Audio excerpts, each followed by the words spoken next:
본문은 출애굽기 3장 5절 6절입니다. 출애굽기 3장 5절 6절 말씀. 출애굽기 3장 5절 6절 말씀 두 구절 우리 같이 한번 읽어보시지요. 함께 읽겠습니다. 하나님이 이르시되 이리로 가까이 오지 말라. 내가 선 곳은 거룩한 땅이니 내 발에서 신을 벗으라. 또 이르시되 나는 내 조상의 하나님이니 아브라함의 하나님, 이삭의 하나님, 야곱의 하나님이니라. 모세가 하나님 배웁기를 두려워하여 얼굴을 가리매. 아멘. 이리로 가까이 오지 말라. 내가 선 곳은 거룩한 땅이니. 모세가 서 있는 곳이 거룩하다고 하나님이 말씀하시는 이유는요, 그 땅 자체가, 그러니까 호렙산이 거룩하기 때문이 아니라 하나님께서 거기에 임재하셨기 때문입니다. 하나님이 우리와 동행하시면 우리가 밟는 모든 곳이 거룩합니다. 하나님이 임재하는 모든 곳이 거룩한 땅입니다. 모세와 만난 곳에서 하나님은 자신의 하나님 되심과 거룩하심을 나타내며 이리로 가까이 오지 말라 말씀하셨습니다. 선긋기 작업을 하신 것이지요. 이후 모세에게 내 발에서 신을 벗으라 이렇게 명령하셔요. 이제 너는 내 종이다. 내가 너의 주인이고 너는 나의 종이다. 더 이상 너의 마음대로 너가 너의 삶을 살 수 없다. 이렇게 말씀하신 겁니다. 당시 종들은 주인 앞에서 신을 신고 있을 수가 없었습니다. 하나님이 모세를 자신의 종으로 삼으신 것이 내 발에서 신을 벗으라 라는 말의 뜻입니다. 6절입니다. 또 이르시되 나는 내 조상의 하나님이니. 하나님께서 모세의 혈통을 말씀하시네요. 나는 너의 조상의 하나님이다. 이렇게 말입니다. 그러니까 모세의 조상은 이스라엘 사람들이라는 것이겠지요. 모세의 혈통, 너 모세는 이집트 사람이 아니다. 너는 미디안 사람도 아니다. 비록 히브리인들이 너를 거절했지만 너는 아브라함과 이삭과 야곱의 후손, 너는 히브리 사람이다. 이렇게 말씀하신 것이지요. 여기 처음으로 하나님께서 하나님이 하나님 자신을 아브라함과 이삭과 야곱의 하나님 이렇게 계시하십니다. 아브라함, 이삭, 야곱 이들은 혈통으로 이어진 3대이긴 하지만 그저 혈통으로 이어진 3대라고만 볼 수는 없습니다. 혈통으로 따지면 아브라함, 이삭, 에서 이렇게 해도 혈통적인 3대가 되는 것 아니겠습니까? 아브라함, 이삭, 야곱으로 이어지는 3대의 특징은요, 혈통이 아니라 언약입니다. 하나님이 아브라함에게 주신 그 언약은 이스마엘이 아닌 이삭에게로 이어졌고, 이삭에게 전해진 언약은 에서가 아닌 야곱에게 주어졌습니다. 그러니까 하나님께서 지금 나는 혈통의 너의 조상의 하나님이 아니라 언약의 하나님으로서 너의 조상들에게 약속을 지키는 하나님이다. 이렇게 말씀하시는 거예요. 하나님은 언약의 하나님이다. 약속을 지키시는 하나님이다. 이렇게 모세에게 자기 자신을 계시하셨습니다. 그 표현이 바로 아브라함과 이삭과 야곱의 하나님이라는 거죠. 저는요, 아브라함과 이삭과 야곱의 하나님 이렇게 아브라함과 이삭과 야곱의 하나님 이렇게 뭉뚱그려서 표현을 했습니다. 그런데 성경 본문에는 이렇게 표현이 되어 있어요. 아브라함의 하나님, 이삭의 하나님, 야곱의 하나님. 따로따로 이렇게 표기되어 있습니다. 이상하지 않으십니까? 그냥 아브라함과 이삭과 야곱의 하나님이라고 해도 될 것 같은데 왜 하나님께서 아브라함의 하나님, 이삭의 하나님, 야곱의 하나님 따로 국밥처럼 따로따로 말씀하셨을까요? 성경은 양피지에 기록되어 있습니다. 양가죽을 얇게 생선포 뜨듯이 이렇게 잘라서 표백하고 말리는 과정을 반복하여 만든 것이 양피지입니다. 양피지는 굉장히 비싸요. 인터넷에서 혹시 고대 성경 사본 이렇게 한번 검색해 보시기 바랍니다. 후대에 제작된 사본에는 띄어쓰기가 되어 있지만 오래된 사본 중에는 띄어쓰기가 전혀 안 되어 있는 것들이 많이 있다는 것을 알 수 있습니다. 양피지 값이 굉장히 비싸서 그래요. 적은 지면에 글자를 다 채워 넣어야 하니까 어쩔 수 없습니다. 읽는 사람이 알아서 띄어 읽어야 해요. 만일 제가 필사하는 사람이었다면 아브라함의 하나님, 이삭의 하나님, 야곱의 하나님 이렇게 따로따로 기록하는 대신에 아브라함과 이삭과 야곱의 하나님 한 번에 뭉뚱그려 기록했을 것 같습니다. 그래도 별 문제 없을 것 아닙니까?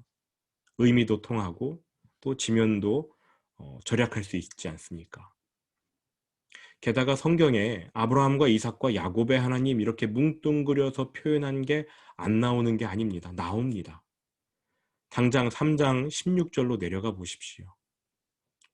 너는 가서 이스라엘의 장로들을 모으고 그들에게 이르기를 여호와 너희 조상의 하나님 곧 아브라함과 이삭과 야곱의 하나님이 내게 나타나 이르시되 뭉뚱그려져 있지요. 그런데요. 그 바로 윗절인 15절에는 하나님이 또 모세에게 이르시되 너는 이스라엘 자손에게 이같이 이르기를 너희 조상의 하나님 여호와 곧 아브라함의 하나님 이삭의 하나님 야곱의 하나님께서 나를 너희에게 보내셨다 하라. 이는 나의 영원한 이름이요 대대로 기억할 나의 칭호니라. 여기는 또 따로따로 구분이 되어 있습니다. 오늘 우리가 살펴본 3장 6절 본문에도 아브라함의 하나님, 이삭의 하나님, 야곱의 하나님 이렇게 따로따로 기록되어 있네요. 도대체 왜 이런 차이가 생긴 것일까 굉장히 궁금했습니다. 그래서 여러 책을 찾아봤어요.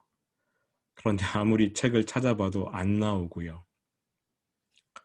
그래가지고 성경에 아브라함과 이삭과 야곱의 하나님으로 뭉뚱그려진 표현, 그리고 아브라함의 하나님, 이삭의 하나님, 야곱의 하나님으로 따로따로 기록된 표현을 찾기 시작했습니다. 어떤 차이가 있는가 궁금해가지고 그렇게 찾기 시작했어요. 구절들을 찾다 보니까 신기하더라고요. 차이점이 있었습니다. 일단 가장 좋은 본보기는 3장 15절과 16절 나란히 되어 있는 이 구절을 비교해 보는 거겠지요. 15절은요. 하나님이 자신의 정체를 직접 밝히시는 구절입니다. 나의 영원한 이름, 대대로 기억할 나의 칭호.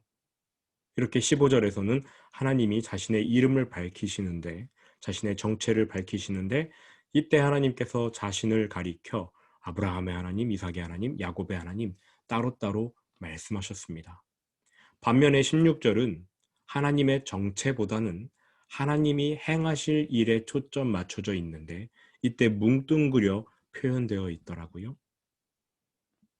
그리고 하나님이 직접 자신의 정체를 말씀하실 때와 사람이 사람에게 하나님을 소개할 때가 다릅니다. 하나님이 자신을 직접 표현하실 때는 아브라함의 하나님, 이삭의 하나님, 야곱의 하나님 이렇게 따로따로 말씀하셨는데 사람이 하나님을 소개할 때는 아브라함의 하나님, 아브라함과 이삭과 야곱의 하나님 이렇게 뭉뚱그려서 표현이 되어 있어요. 지금 시간이 없어가지고 그 구절들을 다 알려드리지는 않겠습니다. 어쨌든 이것만 좀 기억하십시오. 하나님이 자기 자신을 하나님의 입술로 직접 말씀하실 때 나는 아브라함의 하나님, 이삭의 하나님, 야곱의 하나님 따로따로 표현하신다는 것 이것만 기억하시기 바랍니다. 한 장 넘겨서 4장 5절을 한번 보십시오. 4장 5절이요. 같이 읽어보시겠습니까? 이는 그들에게 그들의 조상의 하나님 곧 아브라함의 하나님, 이삭의 하나님, 야곱의 하나님 여호와가 내게 나타난 줄을 믿게 하려 함이라 하시고 자신의 정체를 나타내신 것이지요. 이때는 하나님이 따로따로 이렇게 말씀하셨어요.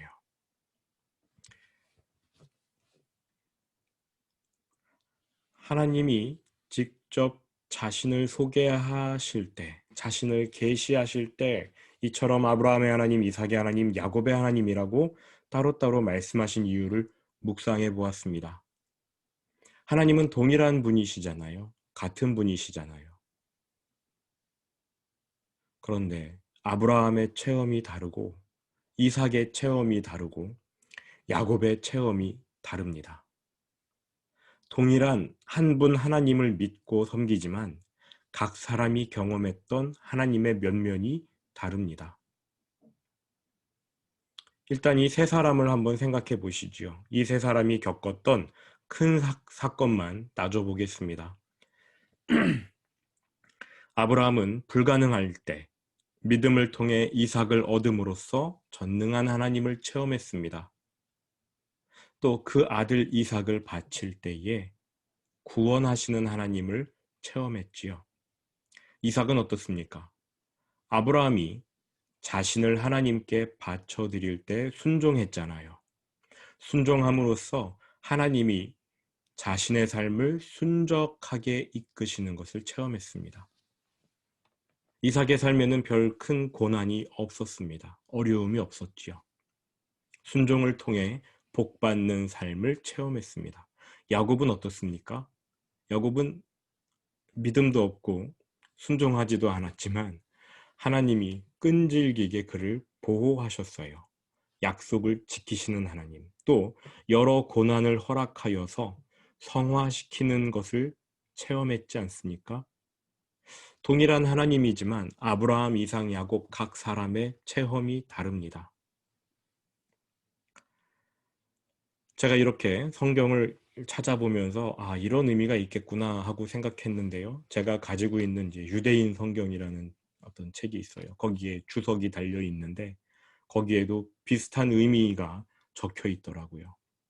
하나님이 동일하지만 각 사람이 그 성경 본문 거기에는 각 사람이 조사한 바대로 믿게 된다. 뭐 이런 내용이 써 있더라고요. 만약에 이삭에게 아브라함의 하나님만 강조되었다면 또 야곱에게도 아브라함의 하나님만 강조되었다면 이것은 체험이 아니라 전통이라고 부릅니다. 이삭과 야곱은 하나님을 체험하지 못했을 수도 있어요. 전통, 나쁜 것은 아닙니다. 어떤 전통은 대대로 지켜나가야 하지요. 하나님께서도 절기를 주시고 그 절기를 대대로 지켜나가라고 말씀하지 않았습니까? 예수님이 오실 때까지. 왜냐하면 그 절기들이 예수님을 보여주는 것이기 때문에 전통은 대대로 지켜나가는 그런 것들이 있습니다. 분명히 그러한 전통이 있어요. 그런데 인간의 나약함을 고려하면 전통을 강조할 경우 전통에 매달리게 되고 또 전통을 우상시할 위험성이 있지요.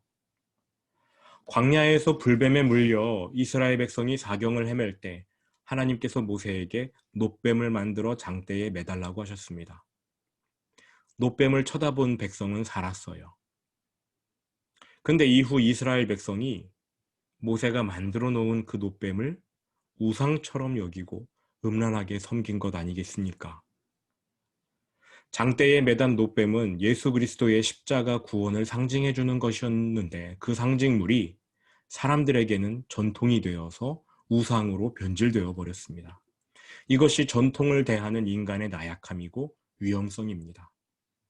전에 제가 어떤 장로님과 대화하던 중에 그 장로님이 예전에는 아이들이 교회에 많이 나왔는데 요즘에는 많이 안 나온다면서 본인이 생각하시는 이유를 진지하게 말씀하시는 걸 들었어요. 근데 그분의 말씀은 이겁니다. 그때는 교회가 다 마룻바닥이어가지고 애들이 무릎 꿇고 기도하는 분위기가 되었다. 그래서 예배에 많이 나왔으니 지금 교회를 다 마룻바닥으로 바꿔야 한다. 굉장히 진지하게 말씀하셨습니다. 본인은 기도원에서 무릎 꿇고 예배드리던 중에 하나님을 체험했다고 말씀하시더라고요. 저는 의자에 앉아서 예배드리다가 하나님을 만났는데 정말 마룻바닥이 100% 하나님을 체험할 통로가 된다면 교회 전체를 마루로 바꿔야 되겠지요. 근데 정말 그럴까요? 물론 아까 말씀드린 대로 절대 변하지 않는 것이 있습니다. 예배와 말씀과 기도, 이 세 가지는 하나님을 만나고 은혜를 얻는 통로예요. 앞으로도 변하지 않을 겁니다. 그런데 우리가 체험한 하나님을 내 자녀가 동일하게 체험한다? 그런 일은 없을 겁니다. 60년대, 70년대 성도들이 체험한 하나님과 지금 우리가 체험한 하나님, 우리 다음 세대가 체험할 하나님, 하나님의 면면은 다 다를 거예요. 과거 6, 7, 80년대 성도들이 직면한 문제는 가난이었습니다. 그래서 그때 성도님들은 철야하며 복을 구했고 부흥에 참석하며 가난을 해결해 달라고 기도했어요. 그분들의 예배와 말씀, 기도, 이 모든 것은 가난을 해결해 주시는 하나님의 체험으로 이어졌습니다. 그분들의 신앙생활의 초점이 당면한 문제, 즉 가난을 해결해 주는 그 문제에 초점 맞춰져 있었던 것이지요. 그런데 지금은 어떻습니까? 그때는 다 같이 못 살아서 그나마 심리적인 어려움은 없었습니다만 지금은 그때와 비교할 수 없을 만큼 잘 살게 되었지요. 그러나 애 어른 할 것 없이 남과 비교합니다. 남보다 덜 가졌다는 열등감에 사로잡혀서 마음이 죽어가요. 남과 비교하면서 자신을 채찍질하느라 심지어는 삶을 돌아볼 여유조차 없습니다. 심리적인 문제를 안고 있습니다. 지금 자라나는 청소년, 청년에게는 불안감이 굉장히 큰 문제로 다가올 겁니다. 미래에 대한 불안감이요. 소망을 품지 못하지요. 일자리도 불안하고 가정을 꾸리는 것도 불안하지요. 저는 전문가가 아니어서 잘은 모릅니다만 심리적 문제가 지금 자라나는 청년 세대의 가장 큰 문제인 것은 알겠습니다. 여기에 스마트폰 등으로 인한 폐단도 상당하겠지요. 비전문가이지만 제가 진단해 보건대 지금 다음 세대라고 하는 청년들과 청소년, 그 세대가 겪는 문제는 영혼의 문제인 것 같습니다. 마음의 문제. 그러므로 그들에게는 예배와 말씀과 기도가 잠자는 영을 깨우시는 하나님을 만나는 것으로 이어져야 합니다. 그 세대에게 예배와 말씀과 기도는 죽어있는 혼과 감정을 살려내시는 하나님을 체험하는 일로 이어져야 할 것 같습니다. 우리 자녀 세대가 체험할 하나님은요, 우리 부모 세대가 체험했던 하나님과 다르고 우리가 체험하고 있는 하나님과 분명 다를 겁니다. 중요한 것은 하나님께서 자신을 계시하시되 전통을 따라 만나주시는 게 아니라 각 사람, 각 세대에게 특별한 체험을 통해 그들을 만나주신다는 것입니다. 물론 통로는 똑같아요. 예배와 말씀과 기도. 우리 자녀가 하나님을 만나게 될 것입니다. 우리와는 다른 체험을 통해서 만나게 될 텐데 그 통로는 똑같아요. 말씀과 예배와 기도. 이것은 절대 변하지 않아요. 자녀가 어리다면 부모는 자녀에게 성경을 가르치고 또 예배를 가르치고 기도하는 법을 가르쳐야 합니다. 자녀가 다 성장했다면 쉽지는 않을 것입니다. 그럼에도 성경을 읽도록 도전하시고 예배를 권유하시고 자녀를 앉혀놓고 함께 기도하시기를 제가 권면드리겠습니다. 당연히 어색하겠지요. 그러나 우리는 하나님의 형상을 따라 지음받은 영적인 존재입니다. 그래서 하나님께 속한 것이 우리에게 다가오면, 예를 들어 내가 너를 위해 기도해 줄게, 같이 기도하자, 이 말 한마디를 전하면 자녀들이 처음에는 어색해 하더라도 그것이 하나님께 속한 줄 알고 생명인 줄 알고 받아들입니다. 아들, 딸의 머리에 손을 얹고 기도하십시오. 여러분의 자녀에게 영적 권위자는 여러분이지 목회자가 아닙니다. 여러분이 자녀를 위해 안수해 주시고 기도하십시오. 또 성경을 가르치십시오. 가르치는 게 어려우시다면 성경 구절 적어서 문자로 보내시기 바랍니다. 또 종이 쪽지에 적어서 편지처럼 한번 줘보십시오.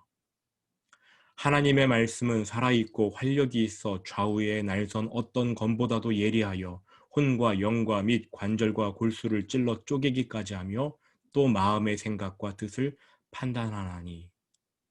여러분 이 말씀 아시잖아요. 암송하는 분도 계시잖아요. 암송만 하지 마시고 써먹으시기 바랍니다. 엄마 아빠가 쪽지에 적어준 한 구절 말씀이 하나님의 능력으로 인해 자녀의 삶에서 크게 역사할 것입니다. 그 말씀 때문에 아이들의 영혼이 자는 잠에서 일어날 수 있고 깰 수 있어요. 이렇게 조금씩 조금씩 권면해 가면서 함께 말씀도 읽고 기도도 하고 예배도 드려가며 신앙 훈련의 영역을 넓혀 가셔야 합니다. 하나님께서 분명 우리의 자녀를 만나 주실 텐데 말씀과 기도와 예배, 이 통로를 떠나고서 만나 주시기는 굉장히 힘드실 겁니다. 부모가 해야 할 일은 이거예요. 자녀가 하나님을 체험할 수 있는 이러한 통로들을 훈련시켜주는 것. 하나님께서 각 세대의 사람들, 각 세대의 자녀를 특별하게 만나 주십니다. 이 사실을 알려주시려고 하나님이 모세에게 나는 아브라함의 하나님, 이삭의 하나님, 야곱의 하나님 따로따로 이렇게 말씀하신 겁니다. 동일한 하나님이지만 각 사람이 하나님을 체험해야 합니다. 우리 부모님의 그 하나님이 우리의 하나님이 돼서는 안 돼요. 물론 동일한 하나님을 믿는 거지만 그분들의 체험하고 우리의 체험이 똑같다. 그거 문제입니다. 우리는 그분들이 신앙의 수준이 이 정도라면 거기를 밟고 넘어서야 되는 그러한 세대예요. 우리 아래의 세대는 당연히 우리보다 더 위로 올라가야 되겠지요. 과거 아브라함을 만나주신 하나님께서 이제 모세를 만나 모세의 하나님이 되어주실 것입니다. 애굽에서 현재 고생하고 있는 그 모든 이스라엘 백성의 하나님이 되어주실 것입니다. 저는 여러분이 이 새벽에 일어나 이렇게 예배에 참석하시는 거 대단한 신앙이라고 여깁니다. 정말 대단한 신앙이에요. 하나님께서 여러분 각 사람의 하나님이 되셨습니다. 이제 여러분의 자녀에게 하나님이 되어주실 차례입니다. 자녀를 위해서 목숨 걸고 기도하시기 바랍니다. 여러분의 자녀도 예배와 기도와 말씀을 통해 하나님을 체험하되 우리와는 다른 정말 놀라운 하나님, 크고 광대하신 하나님, 그 하나님을 체험하게 되기를 주님의 이름으로 축원합니다. 자녀를 위해 목숨 걸고 기도하시기 바랍니다. 오늘 묵상 포인트는 우리 각 사람을 다르게 특별하게 만나주시는 하나님을 묵상하시는 겁니다. 그게 묵상 포인트입니다. 하나님은 우리 각 사람을, 각 세대를 특별하게 만나주십니다. 이 시간 잠깐 들은 말씀 기억하시면서 하나님이 나는 아브라함의 하나님, 이삭의 하나님, 야곱의 하나님이라고 자신을 소개하신 것 깊이 묵상하시면서 같이 기도하셨으면 좋겠습니다. 여러분에게 하나님은 어떠한 하나님인지를 되새기시고 그리고 내 자녀는 어떠한 하나님을 만나게 될지를 기대하면서 하나님 앞에 기도하셨으면 좋겠어요. 특별히 자녀들이 아직 하나님을 만나지 못했다면 자녀를 위해서 기도하시기 바랍니다. 우리 같이 들은 말씀 기억하면서 기도하겠습니다. 기도하겠습니다. 거룩하신 아버지 하나님 감사합니다. 먼저 내 아버지에게 하나님께서 귀한 만남을 허락하여 주셨습니다. 영원토록 불교 집안에서 그렇게 하나님을 모르고 자라야 했고 또 영원토록 그 불교를 믿으며 자라야 했던 우리 아버지에게 믿음을 허락하여 주시니 감사합니다. 그리고 아버지 하나님 저에게 성경을 알려주신 것 감사합니다. 하나님 말씀 액면 그대로 믿는 것이 참된 신앙임을 저에게 가르쳐 주시니 감사합니다. 시시때때로 특별한 도움의 손길로 저의 삶을 공급해 주시고 인도하시는 그 하나님을 체험하게 하시니 감사합니다. 목회자로 살아가는 이 삶이 참으로 귀한 줄 압니다. 내 자녀가 만나야 할 그 하나님의 특별함도 기대하며 경험합니다. 아버지 하나님, 만나 주십시오.